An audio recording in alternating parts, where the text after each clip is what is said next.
I just hope that this thing has me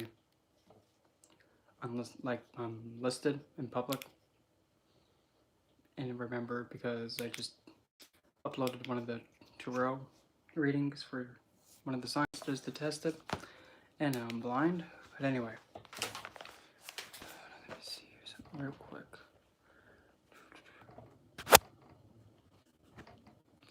Okay, I'm kind of hoping that this thing, people can see me. If not, I'm gonna be pretty. Anyway, so I'm gonna give it a little bit for people to come flying in. Okay, so I know people are actually coming in because I see at least one person here. So the topic of discussion for this morning is I'm going to show two sigils. Hey, Kayla. Yeah, I know Rusty because I had something that had to be taken care of. But anyway, for today, and also Kayla, I got your message too. We'll be taking care of that, okay? It's going to be taken care of. But anyway, so I'm going to show you two sigils, and I want you to see if you can point out what's missing. Well, usually, technically, it's missing by the book. Do you happen to see what's missing on both of them?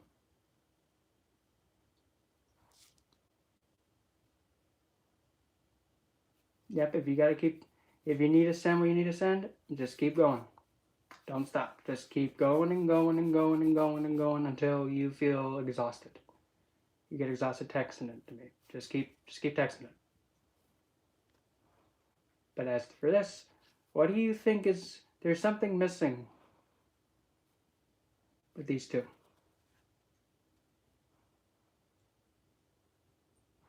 Can anybody take a guess what's missing?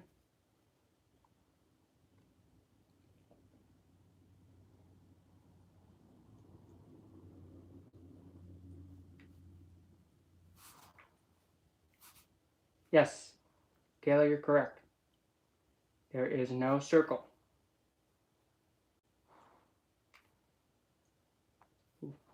Why do you think I did not draw these to have a circle with them?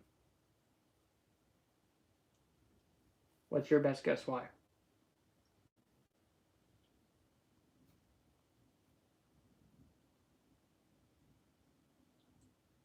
Yes, this one's going to be very interactive, by the way. Just take your best guess. Don't worry about it being right or wrong.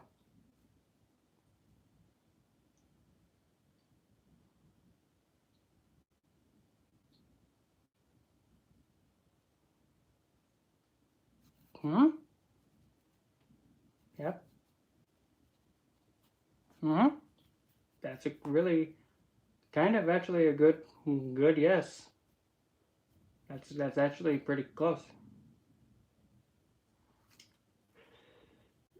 Well, it could, but first off, this is actually the seal for number 71 Dantalion, and funny enough, the way that I colored it actually looks like it's the color spectrum for the Joker, and that was not even planned. It wasn't even planned to come out that way. I just grabbed green and purple and I just drew it.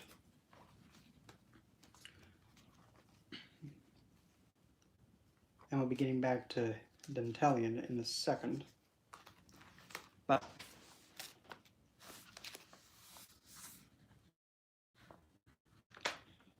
no.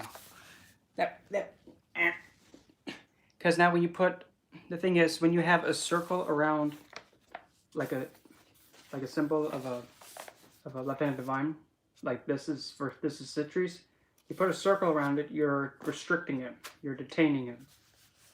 And also when you're making a circle right off the bat, when you're going towards one of them, the first thing they're going to think is like, why do you think I'm going to hurt you? Are you going to think I'm going to hurt you? But then again, you got to keep in mind too, you should not be going towards these entities without having a strong sense of self and a strong confidence and knowing that you're going to be going towards whichever left-handed divine you choose, and you know what your boundaries are, you know what to expect, and you have expectations that are going to be met, and then they don't get a choice, they have to be met.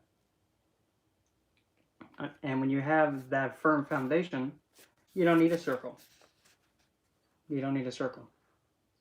But now, that being said, again, if you remember what I said about what the occult is like, unpredictable. You have no idea what's going to happen.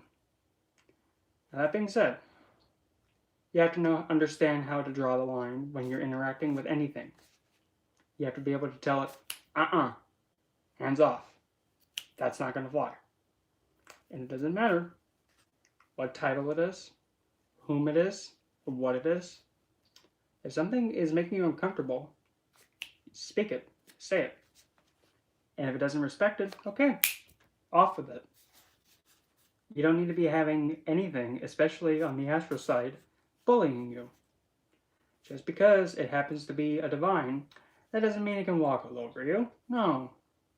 If you're going towards it in a manner that's respectful, and you're trying to interact with it to kind of have something grow between you and them, if they're throwing a hissy fit, okay, well then, you can just end the session right there and dismiss it. Be over and done with. But now, if it gets feisty, let it know. Let it be known to it. That's not going to fly. You're going to stop. And you're going to be civil. Like I'm being civil to you.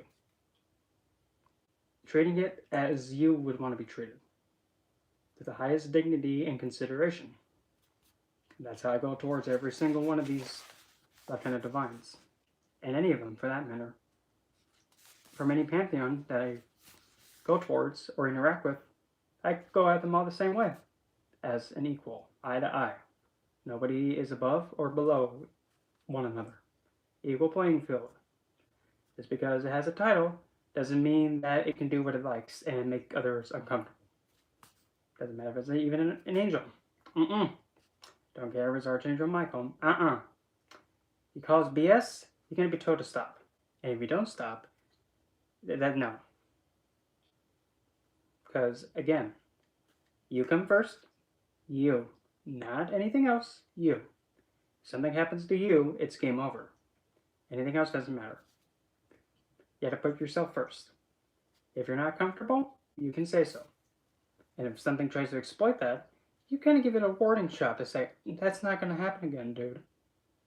Be mindful of me like I'm trying to be mindful to you. And consider it.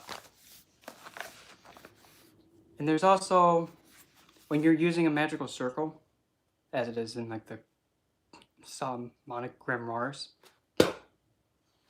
and that was serious, yes. When you use a circle to bait one of them in and trap them, that's pathetic. Hate to put it that way, but it's true. If you have to resort to tricking an entity and putting it in a bear trap and forcing it to do what you'd like, wow. No wonder, this person who does that kind of stuff is so single. They don't even know how to, interact with a spirit. They have to resort to dirty tactics just to get them to interact with. Because they somehow believe that the spirit is going to swing at them. How do they know if they haven't even gone towards it? And why do they need to force something when they can just simply go towards it and kind of, be a bit humane towards it and kind of consider it and give it its dignity? And maybe even, heck, try and build something, because I don't know about you, but if you're building a relationship between you and, a divine figure, because those are what they are, if you're building that bond, that's so much more potential to gain from than just simply putting up a little sneaky candy trail for them to walk into a trap, and now you're forcing them to do what you want them to get what you want. Now here's the issue with that. As soon as you're done, and that grip is lost, what do you think that they're going to do first? They're gonna go over to everybody else and let them know what happened. And now they're all gonna be coming at you like a lynch mob. That's just what's gonna happen. Because the left doesn't play. And they are vengeful. They will not hesitate to snap you in two. Repeatedly. So don't. And I'm being honest. Because the whole spiritual side, the astral side, believe it or not, even though you can't see them, they have eyes on you. And they're noting your every action. I hate to make it all freaky deaky like that, but that's how it is. Every single action you do, they take note of it. That's just the truth. That's like how when some entities like Satanus, for example, when you are approaching him, he already knows why you're approaching him. And part of his test is to actually see, okay, I know what he's wanted. Okay, I know what this human is wanting. I wonder if he's going to be able to be completely transparent and honest and upfront about it. But the thing is, if you don't be 100% transparent, Satanus is really not going to even bat an eye to it. Because he's actually testing you to see how confident and how strong you are to admit that you're needing help with something for how it is. There's nothing wrong with saying that you need help with something.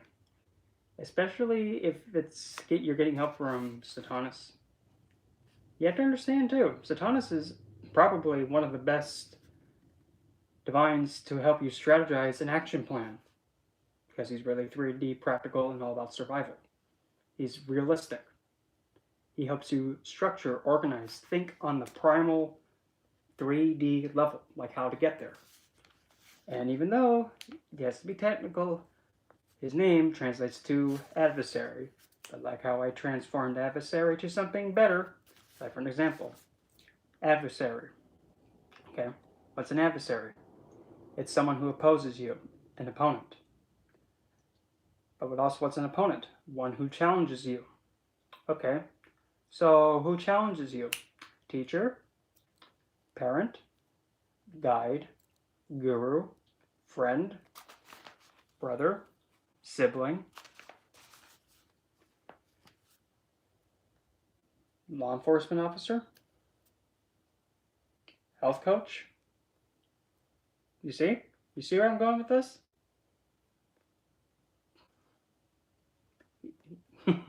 Adversary does not make it automatically malefic.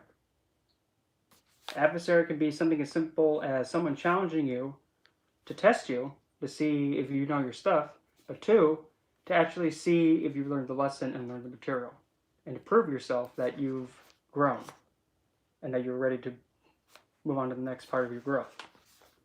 Because really, that's pretty much the main concept with Satanus. He wants you to prove yourself and actually show that you have accomplished it. He is not standing in your way to tell you that, oh, yeah, I don't think you can do that. No, instead he's going at it like, oh, you learned? Prove it. Let's see what you got. Show me. If you got it, prove it. There should be no problem then. Convince me that you have learned what you needed to learn right now. Show me. He is not blocking you. He's challenging you to prove it and to show that you've learned. That's the point. Not an adversary just to be against it, just to be against. No. Because there's always an intention behind something. And now back to this. So, usually the magical circle, yes, it's usually used as a protective measure. And usually for a beginner, like fresh meat, I would actually suggest you start with the circle first and actually understand how you can get your sense of security first before you go towards anything at all. Because as soon as you get that security, it doesn't matter what kind of entity you go towards. But that again, occult is unpredictable. So you have to go at it with a sense of like anything can happen. But as far as I'm concerned right now, I'm going towards it and having expectations that it's going to be civil and I'm going to be treated with the same dignity, respect, mindfulness as I'm giving to it. And if you go at it that way, I can guarantee you won't have any problems. But still at the same time, you have to understand how to protect yourself. Because if you don't protect yourself, one little misstep and now you're in deep doo-doo. That's just how it is. Because you have no idea what's going to happen. Another thing you can do, if you're going to be going towards any kind of spirit, if you have a familiar spirit, for an example, say like for example, if I was going towards another Lieutenant Divine that I haven't even interacted with before, I might just take Hell with me. Because whenever Hell is with me, or whenever she's around, I feel pretty secure. But the thing is, as time has gone on, she's kind of put me in a situation where, okay, she doesn't step in unless if she knows I can handle it. If I can't handle it, that's when she steps in. And that doesn't happen that much anymore. In fact, it hasn't happened in like a year. But that's a security precaution in keeping you safe. But also, if you're going to be using a circle, you can. You can do whatever you deem fit. However, though, if you're going to be using a circle at all, do not put the entity in the circle. You do that, you're going to make it mad. And you're kind of being rude. You're forcing it to be stuck in a space. Why do you want to do that to someone? In fact, why would you want to do that to anything? You're putting it like in a cage. And you're treating it like an animal. Would you like it being put in a cage and being looked at like, you might hurt me, you're going to hurt me, but you're restrained now so you can't hurt me?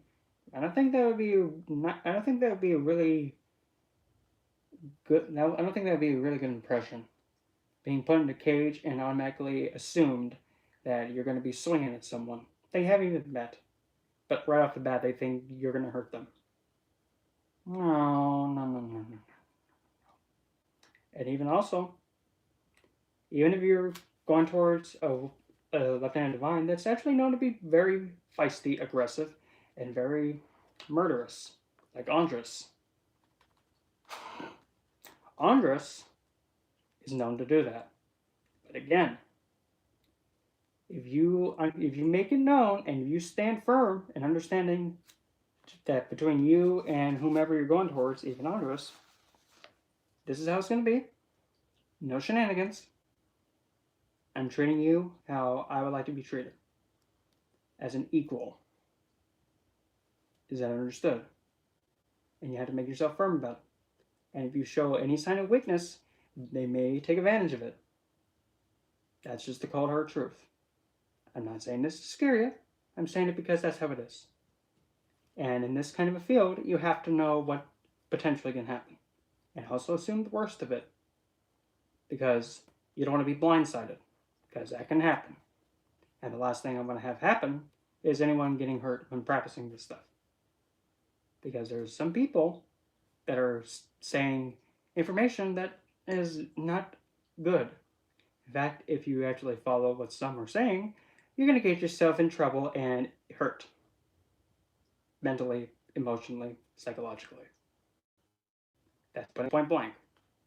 Because I'm one of those people that likes to teach in a way that's like, this is how it is. And I don't care about feelings, because that's not the point and the intention behind it. It's to make sure you understand how to keep yourself safe. Because if you're safe and you're able to take care of yourself and protect yourself, you're golden. But if you can't do that, you should take a step back and actually learn that first. But as for the seals, I'm one of those that does not put a circle around it. Like actually have a circle, then actually spell out the name. No. The circle around it, you're restricting it. The same thing goes to like there are some that made the same kind of circle for like divines like Hecate. Me personally, that no. You're taking Solomonic practice and now you're mixing it with another culture's belief. Don't do that. No. Because that's kind of taking the Abrahamic dogma and now you're afflicting it to another divine, which she does not really have an understanding of that. Based on what I know, if anything, she would probably just respond, "Oh, you're just so adorable, thinking that that's going to do anything to me." Because she's not bound by a circle. In fact, she's also probably being a divine specifically about witchcraft. I think she can probably more than likely just get herself out of it, no problem. So, that's why. Hey, Tammy. I'm somebody that kind of advocates go towards these left-handed divines. Like this is for Citri. I'll get the other one for Dantalion again. That was Citri. This is Dantalions, which looks like the Joker's. Joker coloring. But there's Dantalion. Yep, that's Dantalions. Both of them do not have a circle. Because I'm confident that both of them, and they have, both of them have been actually very pleasant. Especially Dantalion. I mean, good Lord Lanta. If you need to have a good laugh, based on my experience, Dantalion will give you that laugh. Yes. So do I, Tammy. Because in my experience with Dantalion, I mean, I'm going to be honest, he's a riot. He literally gives me my ab workout by laughing a bit too hard to the point of almost an asthma attack. At least for me, he's pretty much equally as whimsical and humorous as like Animaniacs. And I actually adore him.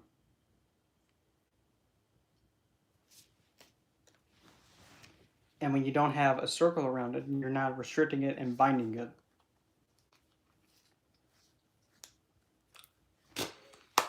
Of course.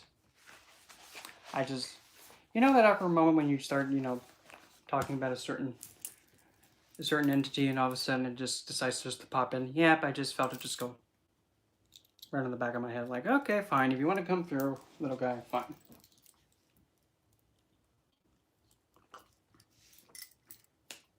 But you better be who you are. Prove it.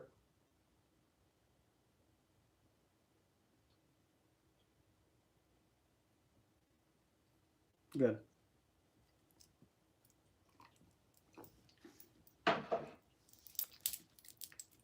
And this, I don't know if I've actually shown this before.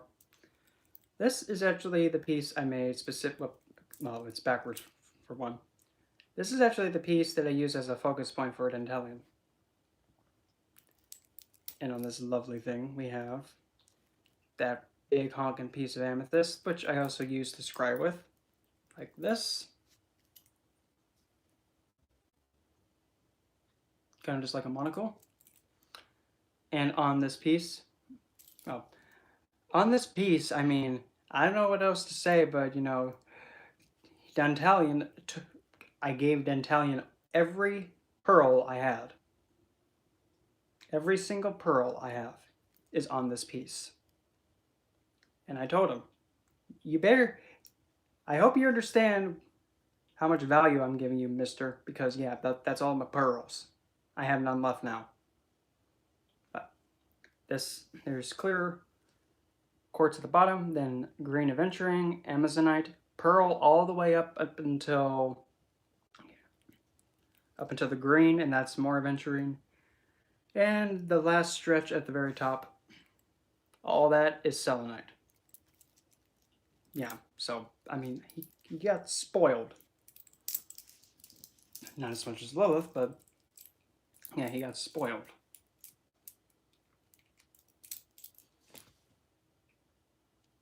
If you'd like to come through, you can.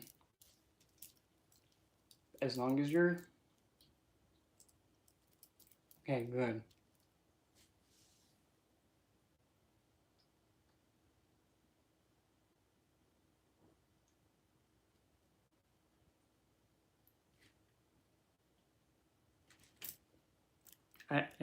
If you're...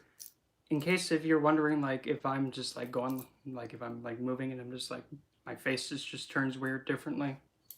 Usually that... Because, like, how Dantalion has, like, many heads and many faces. That can be, like, an indication that he's through. And he's... emoting through me, if that makes sense. Just so that way you know. And when he speaks, he kind of, at least with me, he speaks like one word at a time. And sometimes the tone changes. Because like how one head comes through, says something, then another one, then another one. At least that's what he does. Why do you think I'm like that? Idiot kid.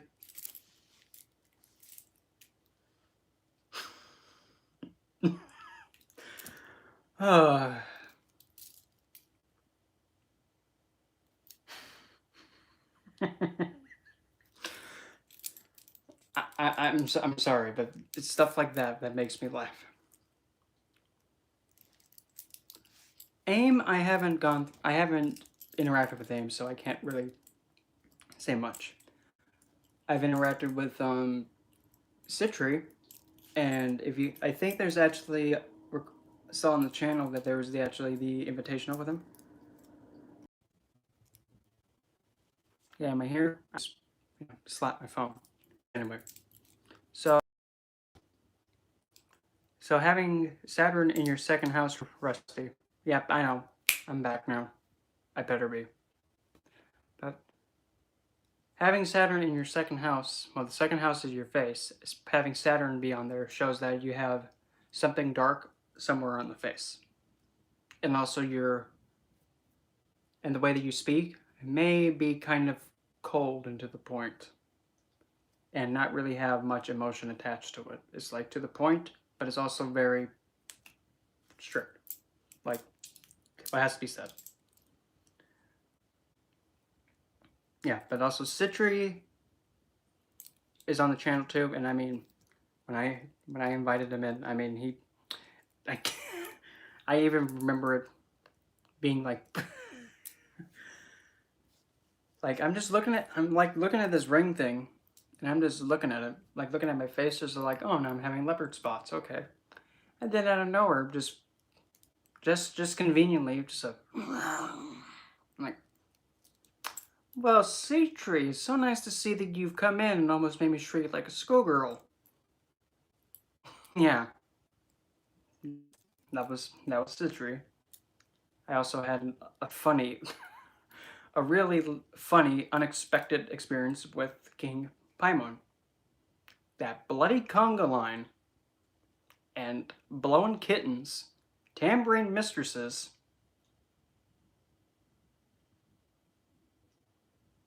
Yeah, the the divine conga line, the kittens blowing their trumps obnoxiously. The tambourine mistresses, and then the derpy cymbal elephant. Like, literally, the look on his face was derpy, like, yeah. And then King Paimon just, like he's on a cruise ship, but he's on his camel, but instead of going facing this way like everybody else, he's facing the opposing way, and he's just having a tan. I love Nightshade, but seriously. And I mean, how he got to his feet, I mean, he did like a breakdance kick, threw his feet over his head, and just stood right up, and I'm like, huh, very extravagant. Well, I'm a king, what'd you expect? And I mean, I'm sorry. I was really not expecting at all at first a giant conga line of like every divinity just going to the left. I'm thinking, what? Wait a minute. Why is King? Well, wait a minute. I'm trying to get a hold of King Paimon, and now I'm having all these deeds just conga line in front of me. I don't get it. I don't know what's going on here. Who else? Hagante. That's another one.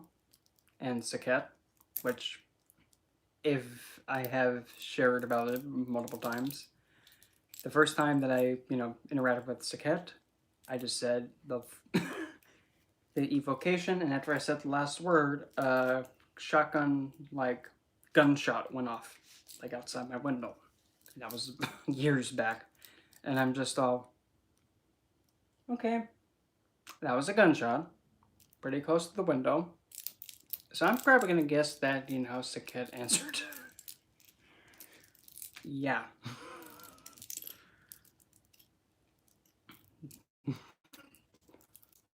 I've also gone towards Andres.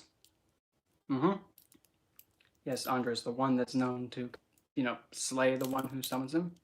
But not by... But kind of also by in the way that he slays them by putting in dread and making them kind of not think properly and misstep. Yeah.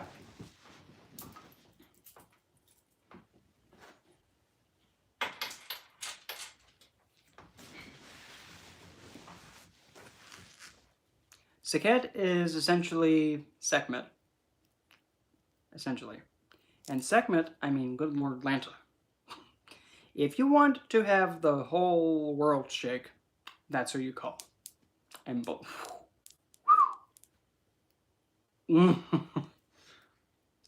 if you want to talk about divines that table flip, she's the one that'll table flip.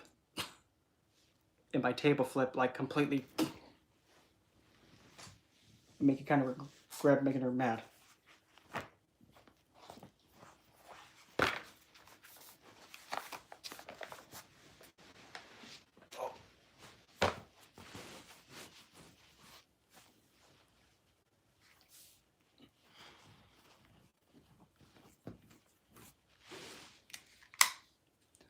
Set? Yeah, that's also that's also Citri. That's Citri. Believe it or not. And Hagante is Bastet.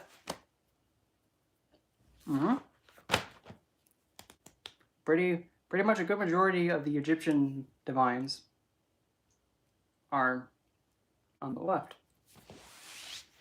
Heck, even Zeus is on the left. Believe it or not. Even though he kind of goes by the name Mammon, I believe. It's either Mammon, but Zeus is I believe he's an accountant or treasurer, I think, if I remember correctly. I could be wrong. If I'm wrong, let me know.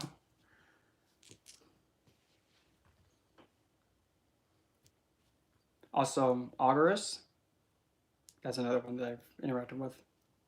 And Auguras is actually also Argus from Greek mythology. Harris, multi-eyed monster that could turn to a peacock. That's actually tied to Argus. Well, because Argus is known to bring runaways home, but also scare the living heck out of enemies. But also he absolutely loves languages. Be it any kind of language of the world. Eris. As in Eris, as in Discordia.